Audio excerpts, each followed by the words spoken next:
ఉన్న బీసీల వారి ఆర్థిక సామాజిక సాంఘిక అభివృద్ధి కోసం ఈరోజు ఈ రాష్ట్రంలో పొందుపరిచినటువంటి ఈ రాష్ట్ర వార్షిక బడ్జెట్లో చూస్తే అధ్యక్ష గణనీయంగా అంటే గడచిన 5 సంవత్సరాలు ఏదైతే వైఎస్ఆర్సీపీ ప్రభుత్వం 2019 నుంచి 2024 వరకు ఈ ఏడాది 24-25 అధ్యక్ష చూస్తే గణనీయమైనటువంటి కేటాయింపులతో గణనీయమైనటువంటి మార్పులతో అనేక మార్పులకు మరలా శ్రీకారం చుట్టబోతా ఉంది అధ్యక్ష గడచిన ప్రభుత్వం మాటలేమో కోటలు దాటేవు అధ్యక్ష చేతలు మాత్రం బీసీల దగ్గరికి వచ్చేటప్పటికి గడప కూడా దాటే పరిస్థితి ఉండేది కాదు అధ్యక్ష ఒక ఎగ్జాంపుల్ చెప్పాలి అధ్యక్ష ఈ సభ ద్వారా రాష్ట్ర ప్రజానీకానికి అట్లాగే తెలియజేయాల్సిన అవసరం ఉంది అధ్యక్ష జగన్మోహన్ రెడ్డి గారు ఆయన ఒక్కసారి చూస్తే అధ్యక్ష సంక్షేమం నా బీసీలని మాట్లాడేవారు అధ్యక్ష ఇక్కడే పాపం సభలో కూర్చొని మాట్లాడేవాడు అధ్యక్ష అట్లానే బయట వేదికల మీద కూడా మాట్లాడేవాడు అధ్యక్ష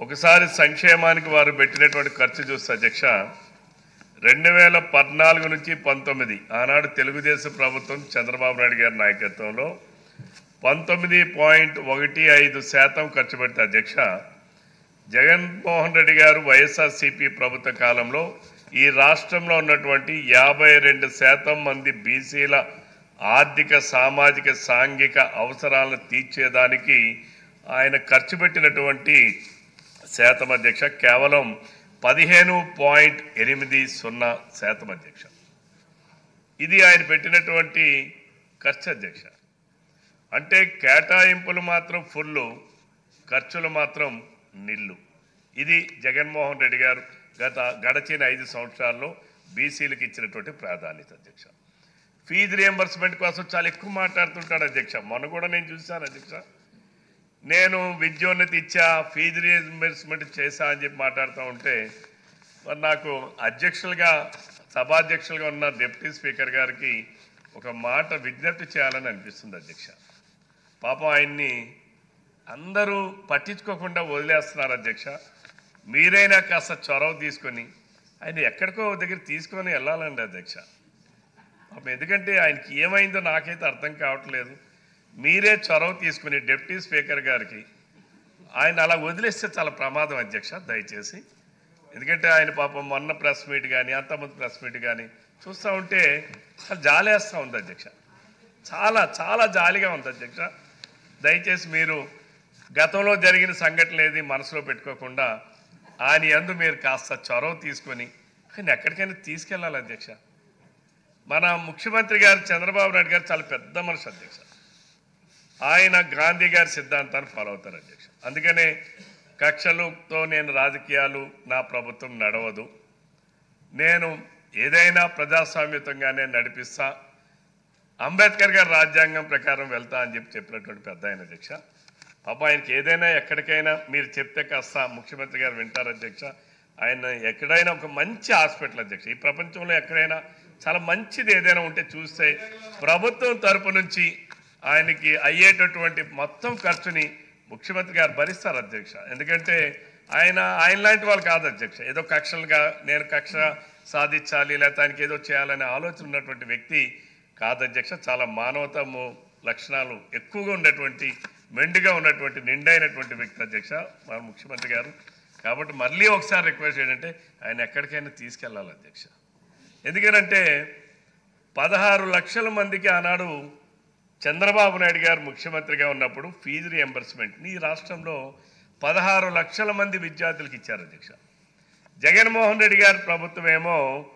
8,09,000 మందికి ఇచ్చారు అధ్యక్ష ఇంకా దుర్మార్గం ఏంటంటే అధ్యక్ష బీసీలు చదువుకుంటే కానీ వాళ్ళకి ఆర్థిక ప్రగతి రాదు అధ్యక్ష ఈరోజు వాళ్ళకేమి ఎక్కువగా ఆస్తులు ఉండవు అధ్యక్ష ఎందుకంటే వాళ్ళకేమి తాతల నుంచో తండ్రుల నుంచో తరతరాలుగా వచ్చినటువంటి ఆస్తులు ఎవరికో ఒక 5-10% ఉంటుంది కానీ 90% మందికి పెద్దగా ఆస్తులు ఉంటుంది చదువే వాళ్ళకి పెద్ద ఆస్తి అధ్యక్ష కానీ జగన్మోహన్ రెడ్డి గారు ఏ మీటింగ్లో కూడా చెప్పేవాడు అధ్యక్ష నేను చదువునిస్తున్నా చదువే పెద్ద ఆస్తి అని కానీ పోస్ట్ మెట్రిక్ పోస్ట్ గ్రాడ్యుయేట్ చదువుకుంటున్నటువంటి విద్యార్థులకి గడచిన 5 సంవత్సరాల్లో ఆంధ్రప్రదేశ్ రాష్ట్రంలో బీసీలకు ఎటువంటి ఫీజు రియంబర్స్మెంట్ పథకం కూడా వర్తింపు చేయనటువంటి చాలా పెద్ద ముఖ్యమంత్రి అధ్యక్ష జగన్మోహన్ రెడ్డి గారు. ఆయనది ఆదమర్చి పాపం ఆయన గుర్తుండట్లా. మెయిన్ ఏంటంటే ఆయనకి ఆల్జీమర్స్ ఉందో లేకపోతే ఇంకేముందో నాకు తెలియదు, కానీ ఆయన గుర్తుండట్లా. అలానే విదేశీ విద్య అధ్యక్ష అంబేద్కర్ గారు అంటే మన దేశానికే కాదు ప్రపంచ మేధావిగా గుర్తించబడినటువంటి అంబేద్కర్ గారు అటువంటి వ్యక్తిని ఆయన పేరు మీద అంటే స్పిరిట్ అంటే అంబేద్కర్ గారు విదేశీ విద్య అంటే అంబేద్కర్ గారు ఆ రోజు విదేశాలకు పోయి చదువుకున్నారు అధ్యక్ష. కానీ ఆయన ప్రపంచ మేధావిగా గుర్తించినటువంటి ఈ సమాజంలో ఆయన పేరు మీద ఒక మంచి పథకాన్ని ప్రవేశపెడితే చంద్రబాబు నాయుడు గారు ఆ పేరు తీసి జగన్మోహన్ రెడ్డి గారు విదేశీ విద్య. జగన్మోహన్ రెడ్డి గారు ఎక్కడ చదివారండి?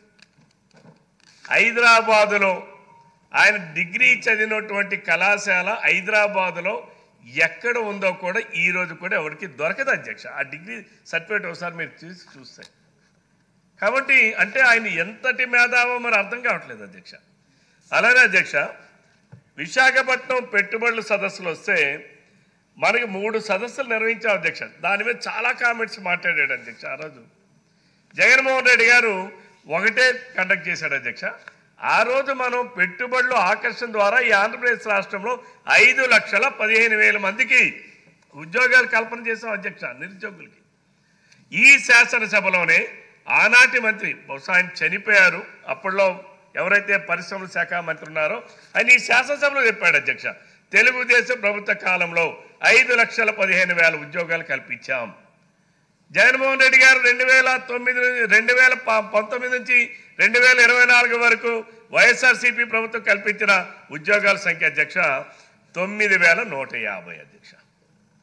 అలానే అధ్యక్ష డిఎస్సీలు ఉద్యోగాలు కల్పన అధ్యక్ష. ఉద్యోగాలు ఇచ్చానని మాట్లాడతాడు అధ్యక్ష. 2014-19లో 2 డిఎస్సీలు నిర్వహణ చేసి 12,941 ఉద్యోగాలు ప్రభుత్వ ఉపాధ్యాయ ఉద్యోగాలు చంద్రబాబు నాయుడు గారు కల్పిస్తే జగన్మోహన్ రెడ్డి గారు ప్రభుత్వ ఉద్యోగాలు కల్పించింది పెద్ద 0 అధ్యక్ష.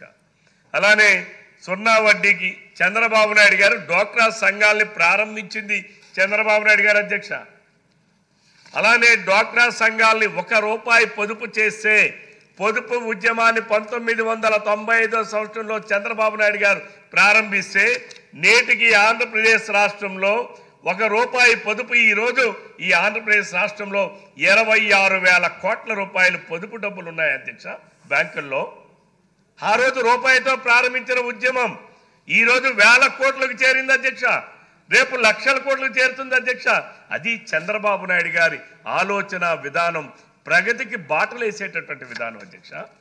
మరి ఈరోజు ఆనాడు 5 లక్షల వరకు రుణ పరిమితి ఇస్తే వడ్డీ రాయితీ చెల్లించడానికి చంద్రబాబు నాయుడు గారి ప్రభుత్వం 5 లక్షల వరకు ఇస్తే దానిని కుదిచ్చి నా సోదరీమణులు, నా మహిళలు, నా బీసీలు, నా ఎస్సీలు అని చెప్పి 3 లక్షల రూపాయలు కుదిచ్చి పోనీ అందులో ఏమైనా 3 లక్షలకైనా వడ్డీ రుణమాఫీ చేశాడా అని అంటే అధ్యక్ష కేంద్ర ప్రభుత్వం ఇచ్చిన 3% వడ్డీ రాయితీ తప్ప రాష్ట్ర ప్రభుత్వం నుంచి ఒక్కరికి కూడా ₹1 అదనంగా ఇవ్వలేదు అధ్యక్ష. అంతే కదా అధ్యక్ష. ఇళ్ల నిర్మాణం నేను మహిళలకి నా రాష్ట్రంలో ఉన్నటువంటి మహిళలకి 30 లక్షల ఇళ్ల పట్టాలు ఇచ్చాను, 30 లక్షల మందికి ఇల్లు కట్టిస్తున్నానని ఇక్కడ చెప్పాడు, బయట చెప్పాడు, వేదికల మీద చెప్పాడు, దావోసెలు చెప్పాడు అధ్యక్ష. నిజంగా ఇక్కడ చూస్తే ఒక ఇంటి నిర్మాణానికి ₹3,80,000 అధ్యక్ష. ₹1,50,000 కేంద్ర ప్రభుత్వం ఇస్తున్న డబ్బులు అధ్యక్ష. ₹30,000 గ్రామీణ ఉపాధి హామీ పథకం నుంచి ఇచ్చినటువంటి అధ్యక్ష, అంటే ₹1,80,000 అధ్యక్ష. మరి జగన్మోహన్ రెడ్డి గారు ఈ రాష్ట్ర ప్రభుత్వం నుంచి 10 లక్షల కోట్ల రూపాయలు అప్పులు చేశారు, ₹1,50,000 బిల్లులు పెండింగ్లో పెట్టి వెళ్ళిపోయారు. మరి అలానే ఈ రాష్ట్ర ఆదాయం కొన్ని లక్షలాది కోట్లు వచ్చింది. మరి ఈ రాష్ట్రంలో పేదలు, మహిళలు, బీసీలు ఇల్లు కట్టుకుంటే ఇచ్చింది ₹1 ఉందా అధ్యక్ష? ఈరోజు చంద్రబాబు నాయుడు గారు జగన్మోహన్ రెడ్డి గారు పెండింగ్లో పెట్టినటువంటి ఇళ్లకి పూర్తి చేయాలనే ఉద్దేశంతో ఎవరైతే బీసీలు ఉన్నారో దళితులు ఉన్నారో, గిరిజనులు ఉన్నారో, ఈరోజు ప్రతి ఒక్క ఇంటి నిర్మాణం పూర్తి చేయడం కోసం అదనంగా బీసీ సప్లాన్ నిధుల నుంచి, ఎస్సీ సప్లాన్ నిధుల నుంచి 50,000 రూపాయలు అదనంగా బీసీలకి ఎస్సీలకి కల్పించడం, గిరిజనులకు 75,000 కల్పించడం, పీవీటీ గిరిజనులకైతే 1,00,000 రూపాయలు కల్పించడం. ఈ సభ ద్వారా నేను ముఖ్యమంత్రి గారికి ఒక బీసీగా నేను ఆయనకి ధన్యవాదాలు తెలియజేస్తున్నాను అధ్యక్ష. ఈరోజు బీసీలు అలానే అధ్యక్ష, బేమా అధ్యక్ష, ఒక్కసారి అధ్యక్ష 2 నిమిషాలు ముఖ్యమంత్రి గారి సహాయ నిధి అధ్యక్ష, గడచిన చంద్రబాబు నాయుడు గారు 2014-19 అధ్యక్ష 1,523 కోట్ల రూపాయలు 2,23,211 మందికి ఆయన ముఖ్యమంత్రి గారి సహాయ నిధి నుంచి ఆర్థిక సహాయం అందిస్తే జగన్మోహన్ రెడ్డి గారు గడిచిన 5 సంవత్సరాల్లో 129 కోట్ల రూపాయలు ఖర్చు పెట్టి 70,000 మందికి ఇచ్చారు అధ్యక్ష. ఎవరు ఆరోగ్యానికి సహకరించారు అధ్యక్ష? ఎన్టీఆర్ వైద్య సేవ పెట్టి ఈరోజు 3,000 ఏవైతే ఉన్నాయో అవన్నీ కూడా ఎన్టీఆర్ వైద్య సేవలో పెట్టారు అధ్యక్ష. అంతేకాకుండా ఆనాడు ముఖ్యమంత్రి గారి సహాయ నిధి ఆనాడు అలాగే నేడు ఎంతో మంది వైద్య ఖర్చులు చాలాగా ఎవరైతే ముఖ్యమంత్రి గారి సహాయ నిధి కావాలని కోరుకుంటున్నారో ప్రతి ఒక్క కుటుంబాన్ని ఈరోజు దాని నుంచి ఆదుకుంటున్నారు అధ్యక్ష. అలాగే అన్నా క్యాంటీన్ల అధ్యక్ష, ఆ రోజు మనం కడుపు ఆకలి తీర్చడానికి పట్టెడు అన్నం పెట్టేటటువంటి అన్నా క్యాంటీన్ మూసివేసినటువంటి గనుడు మరి గత ప్రభుత్వం అధ్యక్ష. అలానే పండుగ కానుకల అధ్యక్ష, సంక్రాంతి పండుగ వచ్చిన, క్రిస్మస్ పండుగ వచ్చిన, రంజాన్ పండుగ వచ్చిన ఆ రోజు పేదలన్న ప్రతి ఒక్కరికి కూడా కొన్ని లక్షలాది కుటుంబాలకు కూడా ఆ రోజు మరి పండుగ కానుకలు ఇస్తే జగన్మోహన్ రెడ్డి గారు సాధించింది ఏంటి అధ్యక్ష? అన్న క్యాంటీన్లు రద్దు, పండగ పూట నాడు పస్తులుంచే కార్యక్రమాన్ని శ్రీకారం చుట్టాడు అధ్యక్ష. కంక్లూడ్ చేయండి సార్. 2 నిమిషాలు 2 నిమిషాలు అలాగే ఆదరణ పథకం అధ్యక్ష, 2 పాయింట్స్. ఆదరణ పథకం అధ్యక్ష, చేపల్ని పట్టి ఇచ్చి తినిపించడం కాదు అధ్యక్ష, చేపల్ని ఎలా పట్టాలో నేర్పించాలనేటటువంటిది మన ముఖ్యమంత్రి చంద్రబాబు నాయుడు గారి తాలూకా ఆలోచన విధానం అధ్యక్ష. అందులో భాగంగానే ఆధునిక పనిముట్లు అందజేయాలని ఆనాడు మొదటిసారిగా ముఖ్యమంత్రిగా ఉన్నప్పుడు ఆదరణ పథకాన్ని ప్రవేశపెట్టారు అధ్యక్ష. రెండవసారి ముఖ్యమంత్రిగా ఉన్నప్పుడు ఆదరణ పథకాన్ని పెట్టి ఎవరైతే చేతు వృత్తులతో ఉంటారో, కుల వృత్తులతో ఉంటారో వాళ్ళందరికీ అత్యాధునికమైనటువంటి పనిముట్లు అందించి వారి జీవన స్థితిగతులు, వారి ఆర్థిక లావాదేవీలు పెరగాలని చెప్పి ఆనాడు ప్రభుత్వం చంద్రబాబు నాయుడు గారు ప్రార్థిస్తే జగన్మోహన్ రెడ్డి గారు వచ్చి సాధించింది ఏంటి అధ్యక్ష? ఏదైతే ఆదరణ పనిముట్లు పంపిణీ కాకుండా జిల్లా కేంద్రాల్లో, నియోజకవర్గ కేంద్రాల్లో, మండల కేంద్రాల్లో ఉన్నాయో గడచిన 5 సంవత్సరాలు తుప్పు పట్టిపోయినాయి అధ్యక్ష. కనీసం ఒక్క బీసీకి కూడా ఇవ్వనటువంటి దుర్మార్గమైనటువంటి ఆలోచన చేసినటువంటి వ్యక్తి గడచిన ప్రభుత్వ అధినేత జగన్మోహన్ రెడ్డి గారు అధ్యక్ష. అలాగే అనేక మరి బీసీ కార్పొరేషన్లకి ఆనాడు అయిపోయింది అధ్యక్ష. బీసీ కార్పొరేషన్ అధ్యక్ష గడచిన అంతకుముందు 2014-19 అధ్యక్ష కొన్ని వేలాది మందికి స్వయం ఉపాధి రుణాలు ఇచ్చి స్వయం సమృద్ధిగా వాళ్ళు ఉండాలని వాళ్ళకి బీసీ కార్పొరేషన్ ద్వారా సబ్సిడీ రుణాలు ఇచ్చి ఆదుకుంటే గడచిన 5 సంవత్సరాలు కనీసం జగన్మోహన్ రెడ్డి గారు ఈ రాష్ట్రంలో ఉన్నటువంటి 52% బీసీలలో ఒక్కరికైనా సరే ఒక్క స్వయం ఉపాధి రుణాలు కల్పించారు అధ్యక్ష. ఈరోజు మరలా బడ్జెట్లో అవన్నీ కూడా కేటాయింపులు చేశారు అధ్యక్ష. ఈరోజు ప్రతి అంశానికి అలాగే బీసీ స్టడీ సర్కిల్ ఏర్పాటు చేశారు అధ్యక్ష. అలానే ఈరోజు ప్రతి జిల్లా కేంద్రాల్లో డిఎస్సి వాటి మీద కూడా ఈరోజు కేంద్రాలు నెలకొల్పారు అధ్యక్ష. అంటే బీసీలు చదువుకోవాలి, చదువులో ముందంజలో ఉండాలి, వాళ్ళ ఆర్థిక స్థితిలో మెరుగుపడాలి, ఈ రాష్ట్ర అభివృద్ధిలో వారు భాగస్వాములుగా ఉండాలి. బీసీలంటే వెనుకబడిన తరగతుల గారు వెన్నుముకతో నిలబడాలనే లక్ష్యంతో పనిచేస్తున్నటువంటి ప్రభుత్వం ఈనాడు కూటమి ప్రభుత్వం అధ్యక్ష. అది చాలా స్పష్టంగా ఈ బడ్జెట్ లో పొందుపరిచారు అధ్యక్ష. నేను గౌరవ మంత్రి గారికి, ముఖ్యమంత్రి గారికి ఈ సభ తరపున ధన్యవాదాలు తెలియజేసుకుంటూ సెలవు తీసుకుంటాను అధ్యక్ష. Thank you. శ్రీమతి సునీత గారు. అధ్యక్ష, గౌరవ ముఖ్యమంత్రి చంద్రబాబు నాయుడు గారు బీసీ నాయకులకు, అధికారులకు గౌరవమైన స్థానం ఇచ్చారు అధ్యక్ష. ఈ బడ్జెట్లో బీసీలకు సంక్షేమానికి 47,000 కోట్లకు పైగా నిధులు కేటాయించిన దానికి గౌరవ ముఖ్యమంత్రి గారికి కృతజ్ఞతలు తెలియజేస్తున్నా అధ్యక్ష. కీర్తిశేషం నందమూరి తారక రామారావు గారు బీసీలకు పెద్దపీట వేయగా చంద్రబాబు గారు కొనసాగిస్తున్నారు అధ్యక్ష. ముఖ్యంగా గౌరవ ముఖ్యమంత్రి చంద్రబాబు నాయుడు గారు బీసీలకు ప్రత్యేకంగా రక్షణ చట్టం ప్రవేశపెట్టిన దానికి ప్రత్యేకంగా గౌరవ ముఖ్యమంత్రి గారికి ధన్యవాదాలు కూడా తెలియజేస్తున్నాం అధ్యక్ష. బీసీ విద్యార్థుల కోసం స్కూళ్ళు హాస్టల్స్ ఏర్పాటు చేశారు అధ్యక్ష. అందులో భాగంగా